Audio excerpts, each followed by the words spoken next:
In this video, I would like to address the philosophical problem of criminal punishment. The question is, how can criminal punishment be justified? The answer is that we have evolved to be a type of creature that acts on reasons, and we have the capacity to create internal and external reasons for others to do things that are useful and not do things that are harmful. And the criminal law takes advantage of these facts. Where do I start? I wish to start with some thoughts on the metaphysics of value. What is goodness and what is badness?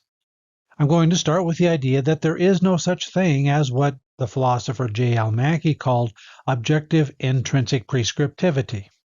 There's nothing that justifies any claim of the sort that the suffering of a wrongdoer is good in itself, or that some states of affairs are intrinsically just or unjust. Every claim that fits this description is a fiction.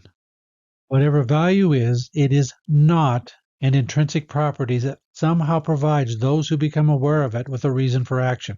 Consequently, we can't find the value of punishment in it being the case that the suffering of a wrongdoer is intrinsically good, or that there is a strange property of desert by which somebody who commits a wrong intrinsically deserves to be made to suffer for it. What does exist in the real world are relationships between states of affairs and desires. In this video, I'll use my aversion to pain as a paradigm example of real value. I take pain to be real. I feel it. And pain has a real value. It really is a bad experience for me. My aversion to pain doesn't require any type of strange metaphysics. As I understand it, my biological ancestors acquired a disposition to react in different ways to different effects that the environment had on their bodies, moving into areas that are of particular temperatures, towards items that provide nutrients, and away from items that threaten to eat it. Certain effects on my skin and other parts of my body send signals to my brain, which has evolved dispositions to react to those signals in various ways. Evolutionary pressures have tended to, and I would like to emphasize tended to, link signals of effects on the bodies of my genetic ancestors to behaviors that tended to, and there's that phrase again, tended to promote their evolutionary fitness. A sharp poke in the skin is painful and suggests moving away from whatever it is that's producing the poke. Fires are hot, which also produces avoidance, but not too much avoidance. A little bit of warmth can be comforting on a cold night.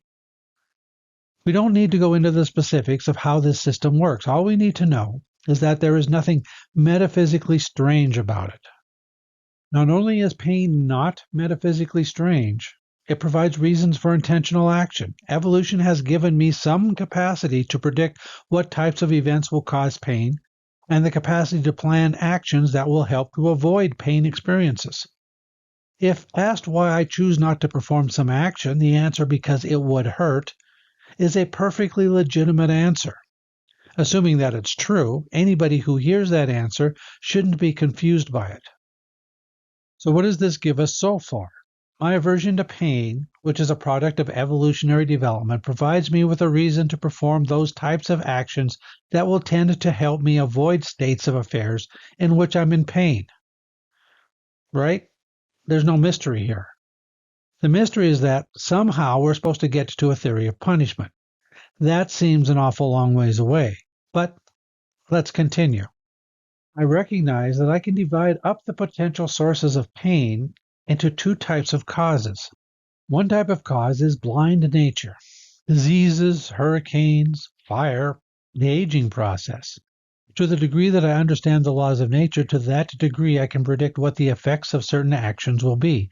I can tell which actions will result in my being in pain, more or less, and which will prevent my being in pain. And my aversion to pain gives me a reason to prefer the latter type of action. As it turns out, I find myself in an environment that contains not only blind forces of nature, but herds and flocks and colonies and individual intentional agents. Intentional agents act on reasons to bring about or prevent the realization of certain states of affairs. For example, an intentional agent with an aversion to pain can be trusted to choose to behave in ways that, at least given its beliefs, will help it to avoid being in a state of pain.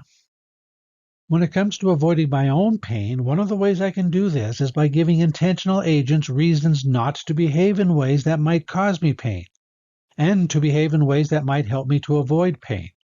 For example, I can avoid pain by giving others reasons not to bludgeon or to cut me. Now, if their reasons for action were biologically fixed, then there would be nothing I could do.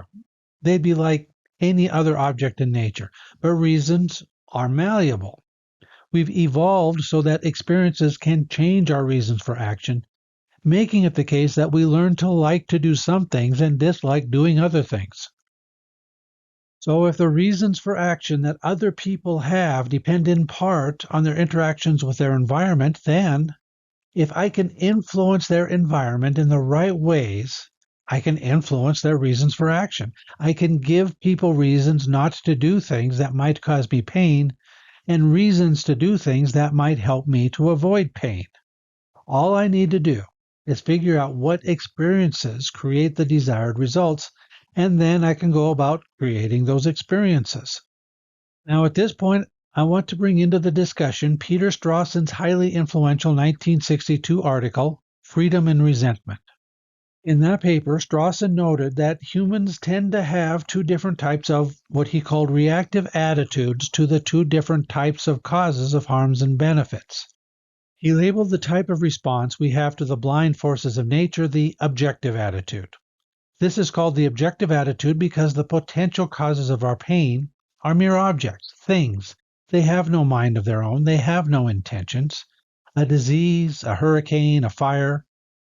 To avoid pain, we're advised to learn the laws of physics and apply them to accurately predict when they will produce pain and when they will not, and to act in ways to avoid experiencing pain. The other set of reactive attitudes are those that we have to harms and benefits that are the consequence of the behavior of intentional agents. These Strawson calls the participant attitudes. The paradigm examples of participant attitudes are anger and gratitude. If the intentional agent causes harm, we're disposed to react with anger, subject to certain caveats and qualifications that I'll get into later. Although, spoiler alert, these caveats and qualifications are quite closely related to those we find associated with criminal punishment. If an intentional agent produces a benefit, again subject to caveats and qualifications, our natural reaction is gratitude. Why have we come to be the type of creature that has these reactions, anger and gratitude, to intentional harms and benefits? I'm going to suggest that the reactive attitudes alter the reasons that others have to perform certain types of actions. Anger gives other creatures reasons not to perform actions of a type that triggered our anger response, whereas gratitude gives others reasons to repeat behavior that triggers a gratitude response. These strategies of responding to the harmful behavior of intentional agents with anger and beneficial behavior with gratitude was not the brainchild of some cave philosopher looking to invent morality and law. It's written into our DNA. You see, once evolution started to populate the world with intentional agents, evolution then started to populate the world with organisms that could use this feature that they found in their environment to their evolutionary advantage. The Supreme Court Justice Oliver Wendell Holmes once famously noted, quote, "Even a dog distinguishes between being stumbled over and being kicked," unquote. Like all evolved systems, this isn't perfect, but in general, animals respond with anger and gratitude and do so in a way that tends to influence the behavior of other creatures, so as to give other creatures reasons not to perform acts of a type that would harm it, and to repeat acts of a type that would produce benefits. And it doesn't do this because it came up with a strategy to exploit the existence of intentional agents in its environment.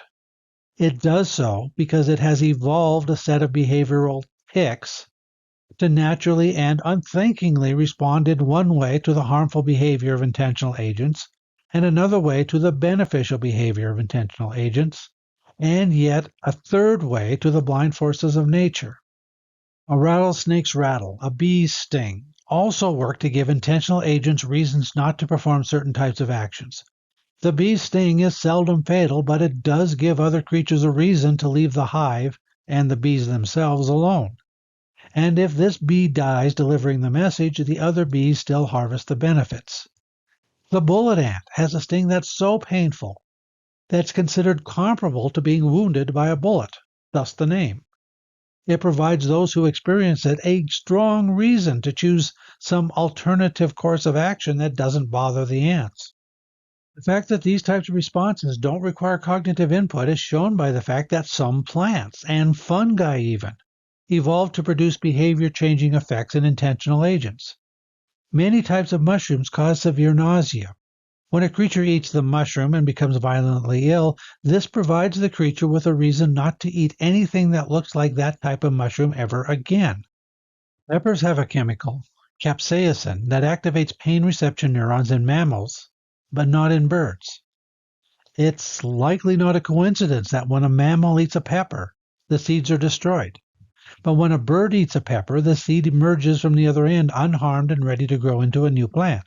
So peppers evolved ways to influence the intentional behavior of mammals not to eat it, but one that provides no reason for birds to avoid eating it. When it comes to giving intentional agents reasons not to perform harmful actions and reasons to perform beneficial actions, we find two main ways of doing this. One way is to create external reasons. This is rather straightforward. I'm talking about threats and promises, incentives and deterrents. You know the system. Try it, mister, and you'll regret it. An often very effective way to get somebody to choose not to perform some action that one would judge to be harmful to one's interests. Or, if you do this for me, I'll owe you one. We'll use this system. A dog's growl, a cat's hiss, a rattlesnake's rattle tells intentional agents that they have a reason to consider some other course of action without things getting violent. Even the buzzing of a bee can carry with it an ominous threat of a painful sting if one were not careful, immediately bringing the intentional agent to consider what it might do differently to avoid the unpleasant fate of a sting, or two, or more. There are two facts about external reasons that we might count as advantages. The first is that we can create and remove and change external reasons in an instant, or at least in the time it takes to issue a threat or to make a promise. Second, external reasons can be extremely precise and complex, particularly for us humans. Think of traffic law or tax law, a seemingly infinitely complex set of behaviors linked to threats and promises in order to influence the behavior of drivers and citizens paying their taxes, respectively. The main disadvantage of external reasons is that it requires public knowledge. As the saying goes, it's not illegal if you don't get caught, which isn't exactly true, but it points to the fact that those who can avoid the punishment aren't deterred. And a reward fails to serve its purpose when one can't verify that the other party has kept their end of the bargain. So then let's look at the second way to create a reason for somebody to perform a beneficial action or not perform a harmful action. This can be done by changing their attitudes, changing their likes and dislikes, so that they like to do that which produces a benefit for others and don't want to do what tends to be harmful to others. For example, one can bring cultural forces to bear to give people an aversion to breaking promises, or to engaging in incest, or to engaging in violent assaults.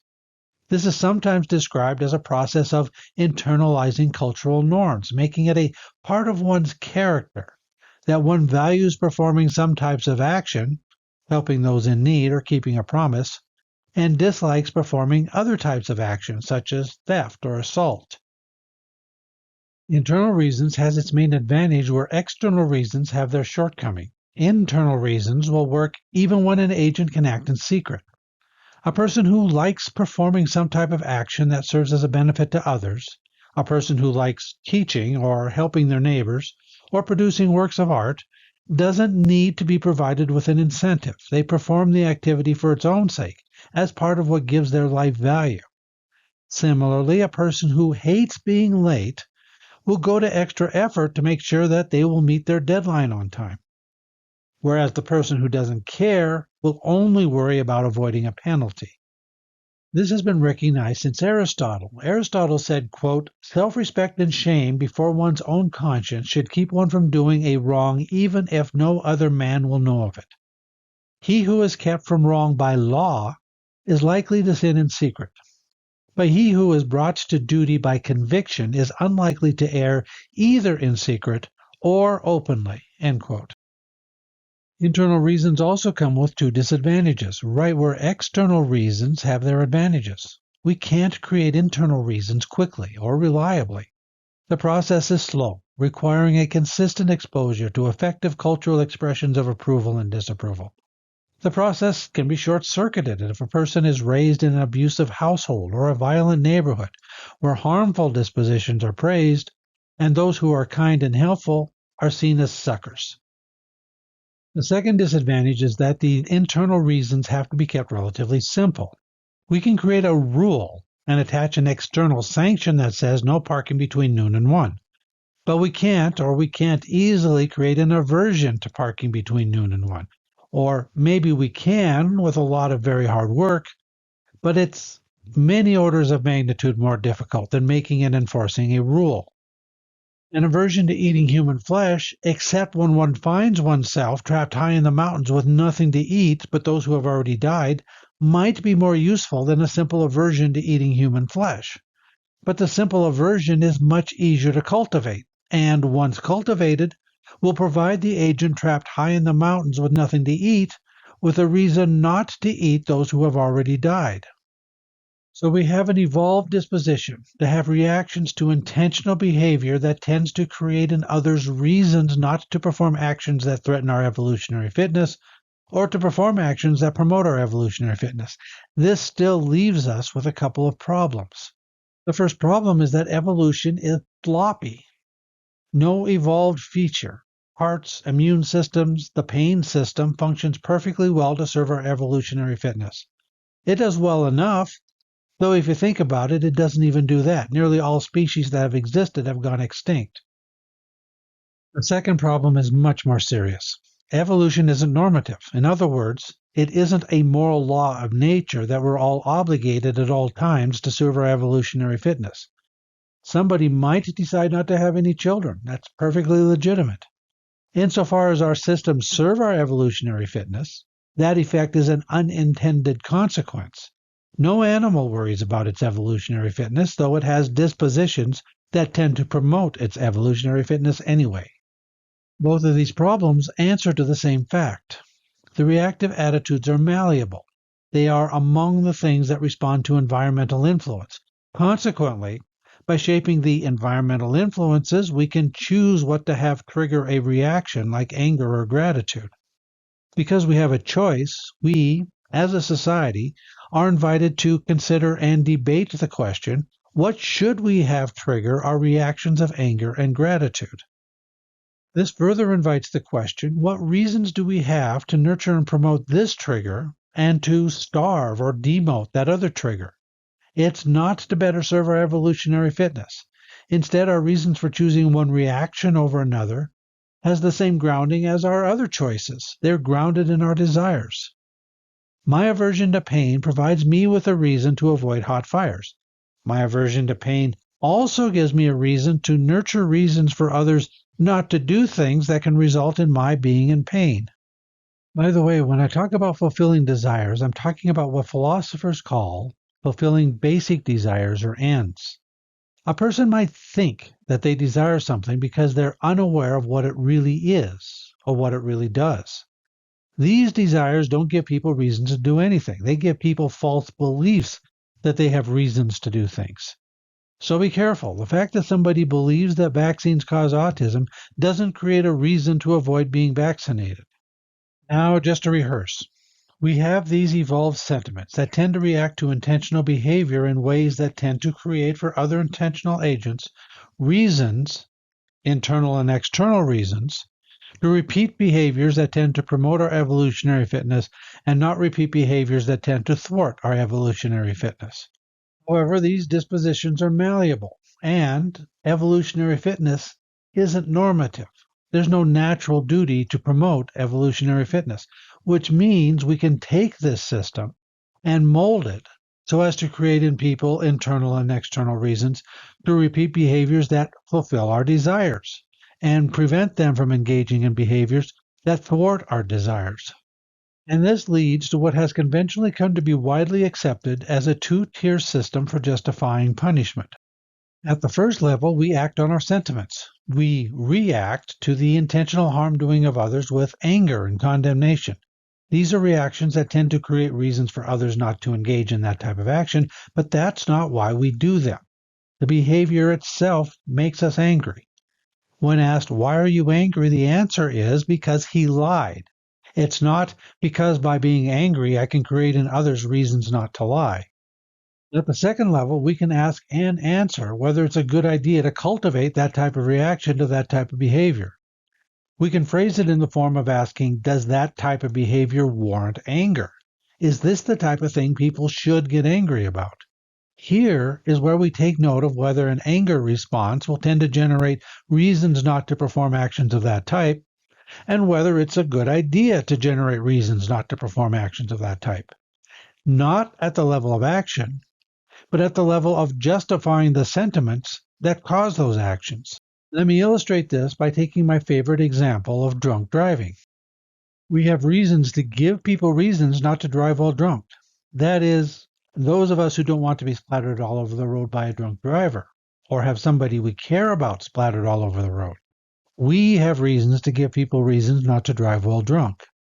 This means that we have reasons to create external reasons not to drive while drunk, which we create by establishing certain criminal penalties against those who drive while drunk. However, criminal penalties are only effective to the degree that people are at risk of facing these penalties, and on how severe the penalties are. If somebody thinks that there's a small chance of getting caught, or if the penalties are insignificant, then the criminal law provides little reason to refrain from that type of behavior.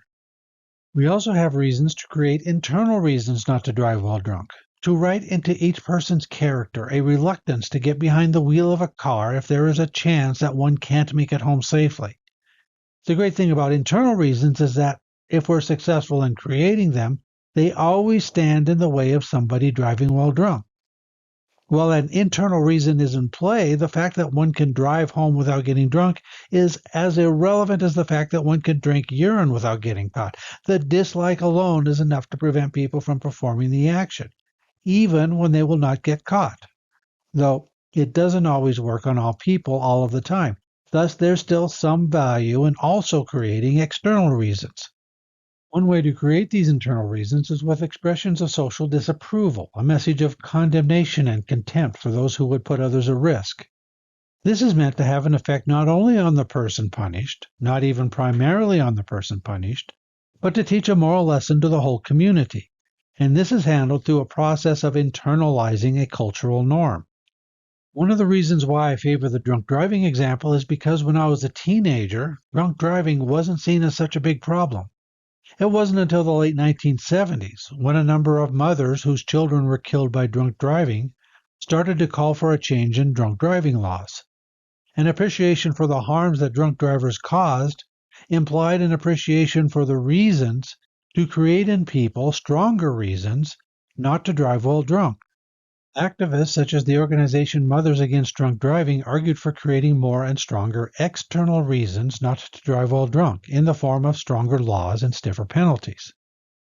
At the same time, they worked towards changing society's attitudes towards drunk driving, thus creating internal reasons not to drive while drunk. So the harms of criminal punishment were accompanied by a stronger sense of condemnation and an attitude that the harms were justified. They were justified. There were, in fact, many and strong reasons to create reasons not to drive while drunk. Here's another example to illustrate this theory. Why is it wrong to punish the innocent? After all, if the role of punishment is to create reasons not to engage in a certain type of harmful behavior, and if some situation arises where punishing an innocent person will create reasons not to engage in that type of harmful behavior, then punishing the innocent person would be justified, right? Well, no. People have reasons to give everybody reasons not to punish the innocent. The fact that somebody is innocent should be seen as a reason not to punish them. We do this by punishing, creating external reasons, and condemning, creating internal reasons, any who would punish the innocent. In creating internal reasons not to harm the innocent, we are creating people whose character is such that they would answer the question, why not punish them, with the answer, because they are innocent, and leave it at that. Acting at the first level of justification, they act on their personal sentiment of disapproval. The fact that punishing the innocent may produce other benefits is largely seen as irrelevant, unless those benefits are massive enough, such as saving a whole city from destruction. Let me make a couple of closing remarks, then we can be done here. The first is that this is not a defense of the status quo. What makes it the case that punishment is justified is that people really do have reasons to promote internal and external reasons to refrain from some type of action. Merely having a sentiment that favors harming people who perform some type of action isn't good enough. One needs to know that having such a sentiment is itself a good thing. In addition, whether people have reasons to create internal and external reasons depends in part on whether and how this can be effectively done.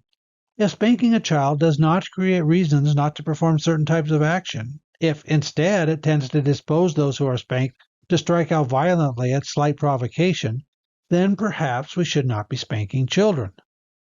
Empirical findings will inform us as to the effect of certain reactive attitudes, which will further tell us which we have reasons to nurture and which we have reasons to starve.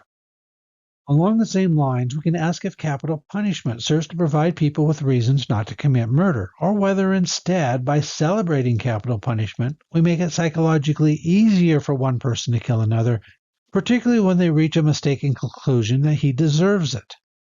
If this were the case, we would have reason to condemn capital punishment as part of a larger cultural norm of creating in people such a strong aversion to killing that even murderers are not to be killed. So where did this end up? We have evolved dispositions to respond to intentional behavior in ways that create in others reasons to repeat beneficial behavior and reasons not to repeat harmful behavior. But these dispositions are malleable. This gives rise to the question, what types of actions should we be giving people internal and external reasons not to perform? When it comes to criminal penalties, the sanctions themselves, the fines, the time in prison, the loss of certain rights and powers, these provide the external reasons not to perform a certain type of act. The expression of condemnation and contempt for the person who would perform such an act aims to create the internal reasons not to perform such an act. But it's only when we genuinely have reasons to create these internal and external reasons, and only when punishment is effective in doing these, that punishment can ultimately be justified.